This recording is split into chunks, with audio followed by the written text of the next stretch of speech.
Hey guys, welcome back to another episode of the Mind Muscle Connection podcast. Today is a Q&A slash solo episode. I have two questions and then a topic I want to dive into today. But first, before I do that, if you want to learn more about a body recomp, what it is, how to do it, the 10 things you need, the two different types of body recomp, why it's important to focus on body composition over just scale weight, then my free body recomp checklist is for you. The link to that is in the show notes, so definitely go and grab that and check it out. So with that out of the way, let's dive into today's questions and topics. So my first question is around how to decide when to cut. I think this is a great question. I'm in this standpoint in my cut where I've been taking the approach where I'm not tracking any calories or macros, and I'm at the point where things have started to slow down. I don't really feel like for a while, it was like, okay, things have slowed down from a scale weight perspective, but I also felt like I was getting leaner. Whereas like in the last couple of weeks, I just felt like I haven't. That just simply has not happened. And I would say the big things with that are one, because I'm not tracking. It's partly because I'm not tracking. I don't know if some days I'm eating a little bit more. Again, I'm going more off of feel, having like a structure in terms of how many meals I'm having, and just going off of how my body feels and like just listening to my body more than anything. Things have slowed down in the last couple of weeks. And like I said, initially, it's okay. Sometimes you can get to the point to where sometimes the leaner you get, scale weight may not track 1-to-1 with fat loss. It may be a little bit slower, but your body composition is improving without necessarily it reflecting on the scale. However, I do think that if you don't feel like you're getting leaner and your body and your weight is not trending down at all over multiple weeks on end, probably a sign that you're not necessarily in a deficit. But I think initially, if say for a couple weeks, your scale weight hasn't necessarily trended down, but you're feeling leaner, that's probably a good sign. But again, over time, if say a month time span, you're only down half a pound on average, maybe you're in a very small deficit, but nothing that's going to really drive change in terms of fat loss, or at least not noticeable change. And then you run into this issue now, you're just like fat loss dieting for too long. And that's kind of where I'm at now at this point, where like things are really slowed down. I don't necessarily feel like I'm leaner. And so I can contribute this to a few things. One, I want to maintain my performance. So with me not tracking calories and macros, I am eating off of how I feel. And so it can get it can be challenging to know if I need to actually eat because like my body needs that fuel, or because I'm hungry, or is it like, hey, I need to be a little bit hungrier to elicit more fat loss because I'm leaner. So it's getting a little hard to do that. I'm also, from a lifestyle flexibility standpoint, I'm definitely not making as good of choices as I could, and I'm probably letting a little bit more snacking come in here. Like when I say snacking, I may have an extra handful of pretzels or something like that on the weekends when we go out, or I want to enjoy a meal with Allie and Colby. Then I'm probably eating a little bit more potentially. So that's probably been part of why I feel like I could be tighter. But I'm starting to get this mismatch of the lifestyle choices that I'm making and how I need to continue to do those things to keep seeing more fat loss. So there's that. As you get leaner, you'll find that again, your hunger starts to get dysregulated with things. So what I mean by that is as you get leaner, like everything starts to just taste better. So it's again, it becomes harder to moderate things when you do have them at the end of the day. So that's been the other big thing, and definitely a challenge of not tracking is it's like, hey, can I have a little bit more of that or can I not? And you don't really know. And it gets noisy because of the fact that you're leaner, you've been in a deficit for longer, so you're going to be more hungrier. Everything tastes better, so it's harder to moderate. So it's kind of like this perfect storm. The biggest reason I'm bringing this up is because, how to decide when to end the cut. I'm going to give you some takeaways here with this and give you some actual kind of bullet points here, but I'm just giving you my thought process on where I'm at with my fat loss phase so you can figure this out as well too, and just give you some actual applied things to work on. But I'm also I check in with myself weekly as well too, and I track my steps and I see where that movement's at. And I've noticed my overall movement is down a bit, whether that's from busyness of work, like I'm just sitting a lot more. Maybe I am because I'm leaner. Now I'm less likely to want to get up and move around subconsciously a bit more.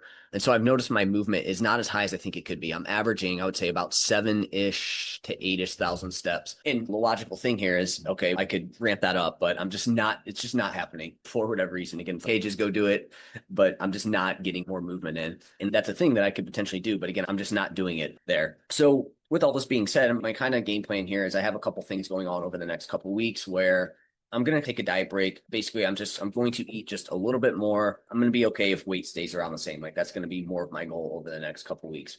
Just kind of refresh, and then I'm going to check back in and see where I'm at. And I may decide, you know what, I want to try and push it for another more weeks. Let's see what happens. Maybe I can ramp up my steps and get things going again.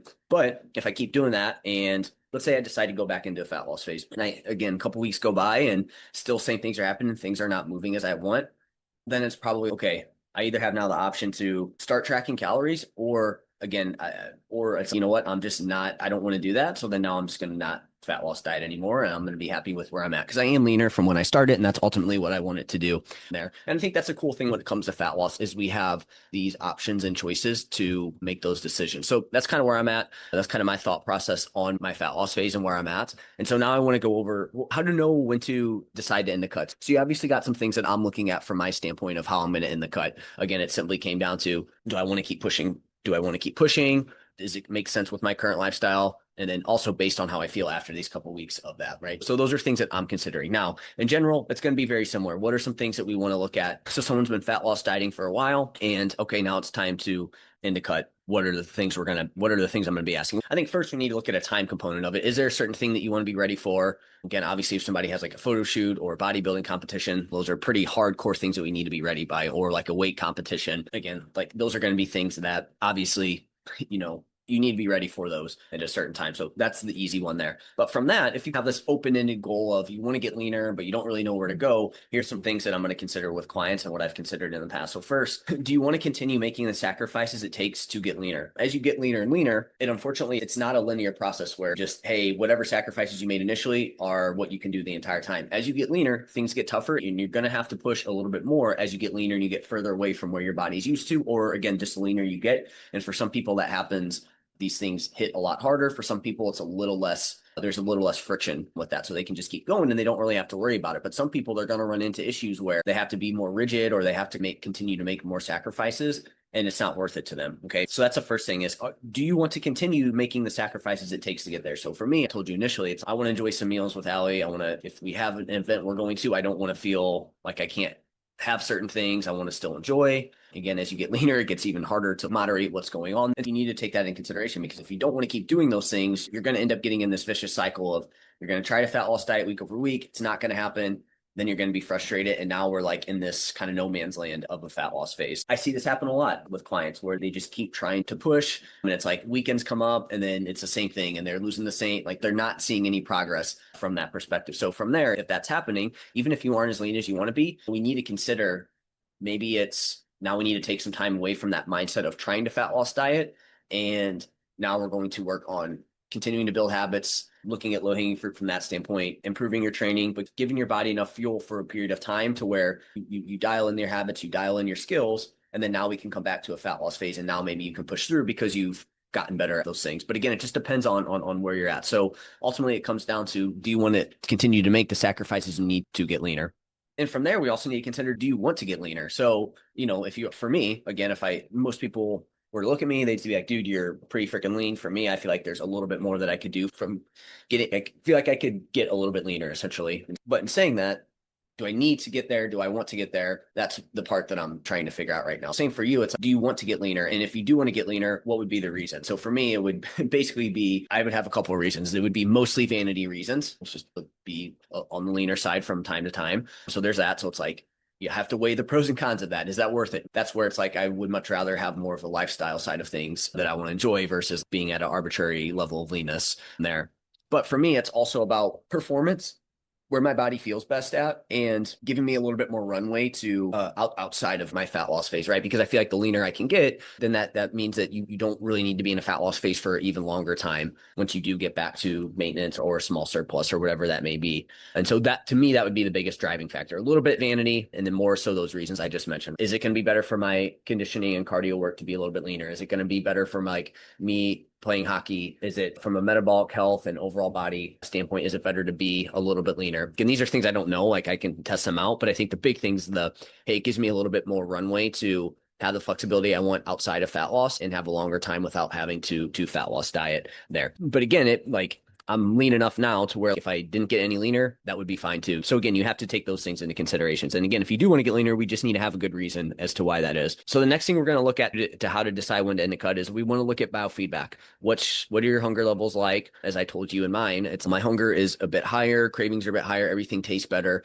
It's just harder to moderate those things. And so again, we have to look at that. We have to look at digestion. Where's that at? Are you like feeling super bloated, constipated? Are you having issues there? That could be a sign that could be a stressing. We need to get that dialed in. Is your libido super low? Again, that comes into like, where do you want to be? Like if you're okay with, because that will be something as you get leaner, the longer you fat loss diet, you may find your libido go down a bit. So if that's the case, is that worth it to you or not? So we need to look at that. And a lower libido than what you typically have is a sign that something is off in terms of like from a hormonal perspective as well too there. And it's a sign of just like low energy availability. Again, it could be a thing where it's like, hey, your body's just from an overall health standpoint, we probably would be better off getting back to maintenance for a period of time to restore some of that stuff. But it's also a personal preference thing of where do you want your libido to be at? Where's your training performance at? So if your training performance is just dog crap and you want it to be good, or you have certain things that you want to do, right? So like for me, I want to make sure that I train well, I feel good in my training, I feel strong, but then also I want to make sure that I feel good in when I play hockey. If those things are suffering, we need to consider that. So again, whatever your goals are from a training performance standpoint, if those aren't up to par, we need to look into that. If you feel like every workout's a grind now, motivation's super low to go train, that's a sign that maybe we need to end the cut on there. But we also want to look at general motivation. What's your general motivation to getting leaner and continuing the fat loss phase? If it's just not there, you're going to end up getting it out, one foot in, one foot out thing. And that's going to impact your ability to stay with it. So we need to look at your motivation, because again, if you're lacking that motivation to keep going, we need to look at taking a break from fat loss and working on other things at that time. Looking at things like your resting heart rate or HRV. If those things are, again, if your HRV is a little bit lower the last little bit, resting heart rate's a bit higher, again, it gets a decent sign that you're under more stress and your body's just under recovering. So for you, maybe hey, we need to take a break from fat loss dieting for a period of time, whatever that looks like for you. So again, we need to look at biofeedback. We need to ask those questions to see if we want to continue on or not. And then another I would add is, have you been plateaued for a while despite being adherent? So if you've plateaued while being adherent or not being adherent, because again, if you're plateaued and not being adherent, that's a sign of all these things that I talked about, right? So I went back initially to maybe I just don't want to make the sacrifices I need to keep getting leaner at this point in time. But if you have been adherent and things are really slowing down, again, that's a sign that we need to take a break from fat loss and we need to end the cut. So again, it could go both ways there with that. So these are the things I'm considering with someone when we're deciding if we want to end a cut. It's not a black or white, hey, after X amount of weeks, it's all these things like we need to look into this a bit more. Now, again, generally speaking, as you get leaner, the longer you're in a deficit, the larger your deficit is, these things are going to start to happen a lot sooner. And that's where you'll need to start to take some course of action. If you're a couple weeks in and you're at high body fat levels, it's okay. This won't be as much of an issue. Again, like the longer you go, the leaner you get, the more these things are going to creep up and you have to make these tough decisions here with that. So hopefully that gave you some insight into how to determine if you want to end a cut or not, or if you should end a cut. Again, like I said, it's not just black or white. Hey, you should or shouldn't based on that. You need to ask yourself some more questions and you might need to take some time to figure it out on your own, what you need to work on there with that. All right. So next question is it bad to eat before bed? And so my short answer on this is not necessarily, but I do think what you eat matters. So I'm going to go over my nutrition framework around sleep.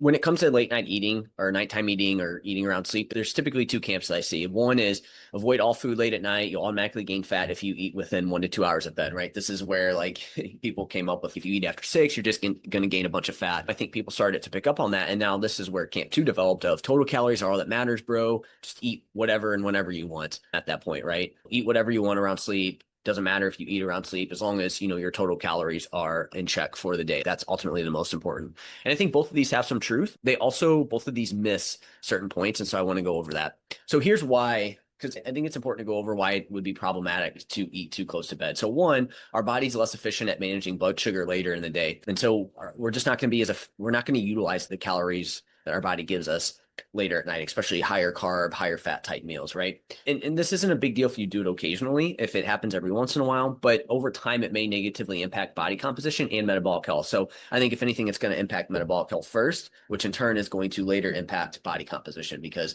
we're not in the greatest spot metabolically from a metabolic health standpoint.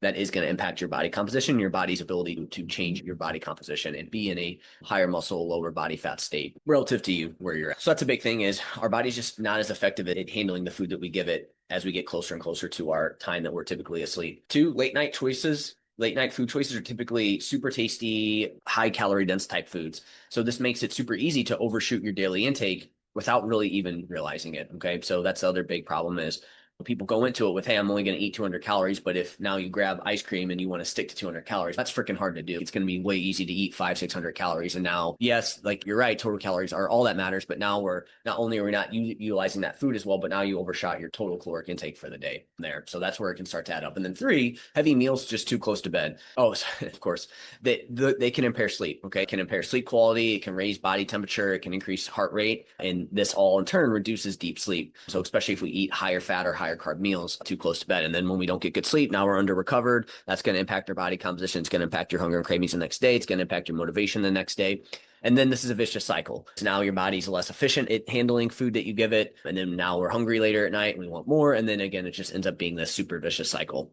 But on the flip side, protein before bed is a bit different. So this can still help with recovery. This can help you hit your daily protein goal, and it still can support muscle protein synthesis overnight. But protein before bed doesn't seem to disrupt sleep like a higher carb, higher fat meal does, and it doesn't seem to impair metabolic health. Body can still utilize protein very well as we get closer and closer to bed. So with all this being said, here's my simple framework around sleep when it comes to nutrition. We want to avoid heavy, high fat, high carb meals within 2 hours of bed as often as we can, maybe even further than that. So again, we want to just avoid these really heavy meals before bed. And again, our fat metabolism and our carbohydrate metabolism is just not as good as we get closer to sleep, and it's going to impact sleep as well. If you do eat close to bed, we just want to make smart choices. Okay. We want to make educated, smart choices. So think more nutrient dense whole foods over ultra processed snacks. If you do have to, for whatever reason, eat closer to bed, whether you had a late night, you had to train a little bit later, that's fine. As I said, it's one time's not going to screw you up. It's if we do it regularly. But if we do have to do it closer to bed, that's where we want to try and make smart choices around sleep. And then protein focused meals before bed are fine and can help you at your total protein intake for the day, especially if you're low on protein and or you train later in the evening. So if you're someone who is, oh crap, I can't eat close to bed, but now you're only getting 80 grams of protein and you miss out on something that has 40 and now you're up to 120 for the day. To me, that's going to hurt your body composition more. And knowing what we know about protein, you can totally do that. And if you're someone who you are low on or you train later in the evening and you're like, oh, I can't eat anything after. Now you train and then you don't eat anything after before sleep, probably going to miss out on a body composition and recovery side of things. So we want to get protein in there. So again, total calories still matter when it comes to body weight change, but nailing this component of meal timing can add up over time and it can impact your body composition. So nailing our meal timing, especially around bed, can improve our metabolic health, which makes body comp change maintenance much easier and effective. Again, takeaways: protein around sleep, totally fine, may actually help you hit your goal and potentially help with recovery. But again, the big things being we want to avoid heavy, high carb, high fat meals. Is going to impact sleep and your body's not as good at handling that. And it's going to impact your body composition over time. You're going to have a harder time. If we're in a fat loss phase, you're going to have a harder time continuing to lose fats and everything like that. So we want to make sure that we nail this there. Just because I think this is a good one because I just hear so many things around sleep that are meal timing around sleep that I don't necessarily agree with. Biggest one being, I definitely fell in that camp of, oh, total calories are all that matters. But again, we need to dive in a little bit deeper and it's a little bit context dependent. All right. So this wasn't necessarily a question, but I've gotten a question on biofeedback. What is it and how do you use it? So I want to basically go over, okay, why I think you need to track your biofeedback and again, what it is, and then what are some things you can track? And then how does this impact our decision making? So I already hit on it earlier with talking about your fat loss phase and how we'll look at your biofeedback. So again, if you're someone who's been tracking your calories and macros, but maybe your results slowed or maybe they never came at all, I think adding this in is going to be a game changer for you. I just see too many people that they just look at calories and macros, look at their scale weight, and then they either train harder or they train more or they decrease their calories based on where that scale weight's trending. And again, that's a good start. That's going to get us some data, but we need to look a layer deeper. We need to look at other things to tell us, hey, if what we're doing is working, we need to make adjustments. Is our body in the right state to make these changes? And that's, again, tracking our biofeedback.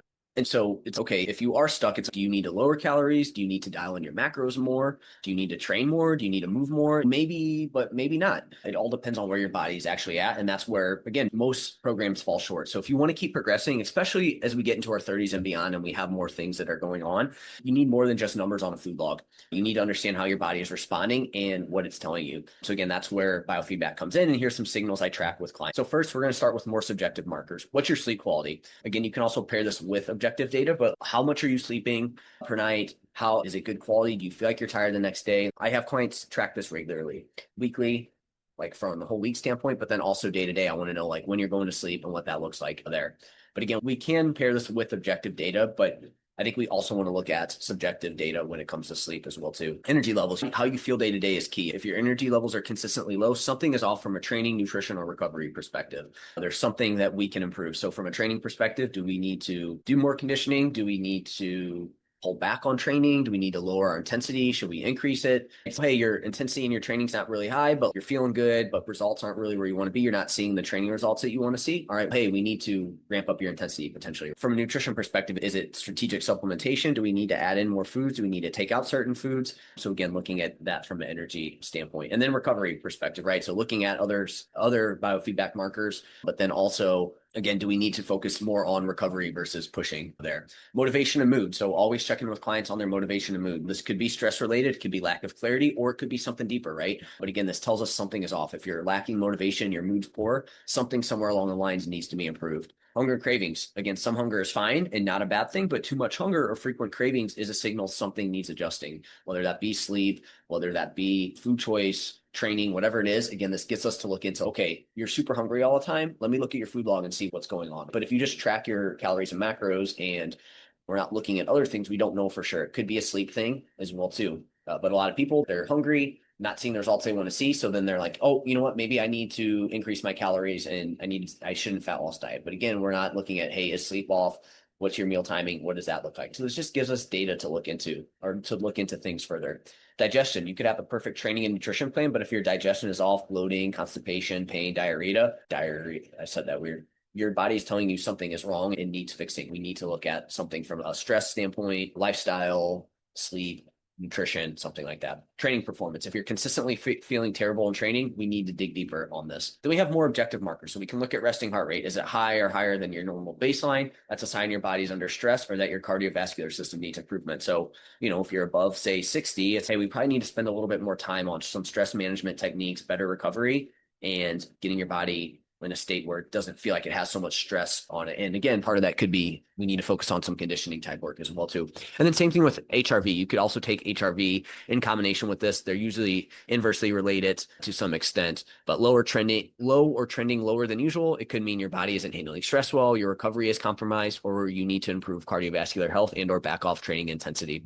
Blood work, right? So blood work's another great biofeedback objective marker. So you can start with your CMP, CBC, other helpful markers like your CRP, A1C, fasting insulin, vitamin D. All these are going to provide insight into metabolic systemic health. And so look, like, again, you compare all this with blood work. Again, mentor of mine, Sam Miller, he's always talked about, we don't want to just use blood work. We want to use it in combination with other things, right? If we track clients' biofeedback from week to week, the subjective stuff, you probably will get an idea of what's going on from a blood work standpoint. If somebody is like getting they eat and then they're super hungry within an hour later, or they're like super tired, we can probably assume there's something going on from an insulin, A1C, blood glucose standpoint, right? So again, like basing it off of how you're feeling can tell us a lot about what you need to do. But we can pair this with the blood work to get the more objective data on there. Menstrual cycle. So tracking a female's client's menstrual cycle. A dysregulated cycle is a red flag that something's off, whether hormonally, metabolically, or due to excessive stress. Again, that's a biofeedback marker that we want to track and pay attention to, because again, if that's running smoothly and it's regular, good sign that your body's in a good spot from an overall health standpoint.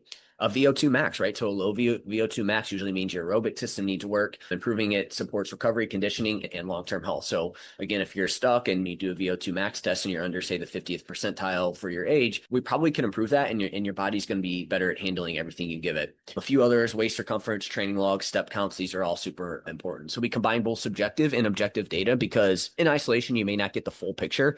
Also, we may not track every last marker either. We may find what's most important to you. So these help us answer key questions. Do you need to build more muscle, not just lose more fat? Are your calories and macros right for the current state your body's in? Are you under recovered, or are you in burning out? Would increasing calories actually help you push further later? Is food quality sabotaging your digestion, hunger, or inflammation potentially? Is your training driving progress or just wearing you down? Do you need more conditioning work to improve resting heart rate, HRV, or VO2 max? So again, this is why I think it's important to track these markers. A lot of times I'll ask clients, or not clients, people that I'm potentially going to work with, do you track these things? Yeah, but then they don't actually track it. They just, yeah, look, I pay attention to it. It's like, no, we need to actually track it. We need to monitor it and see where it's going. And you need to check in on this from a weekly standpoint, because you need to see how these are trending. And again, if these are off, that's going to dictate the methods that we take versus, oh, hey, you know what? I want to lose body fat, so I'm just going to go and lose body fat. to push through, even though, again, all these things can be telling you that your body's not in a good state to be doing that. And we need to be focused on other things first before we try and push fat loss, right? So again, inside the performance recomp method, I don't just give clients numbers in. I teach them how to interpret these signals so they can make better decisions, get better results, and know exactly what to do next. Because real progress doesn't come from just pushing harder. It comes from knowing where to push. So if you've been tracking food but feel stuck, it's time to start tracking more biofeedback and doing it consistently. So let me know if you have any questions on that. That's it for this episode. If you found this podcast to be helpful in any way, if you could leave a rating and review, that'll help more people find it. And then if you haven't yet, give me a follow. Jeff, HOEHN_. That's where I'm most active on social media. You can ask me any questions on the podcast that I went over. So let me know on that. Talk to you soon.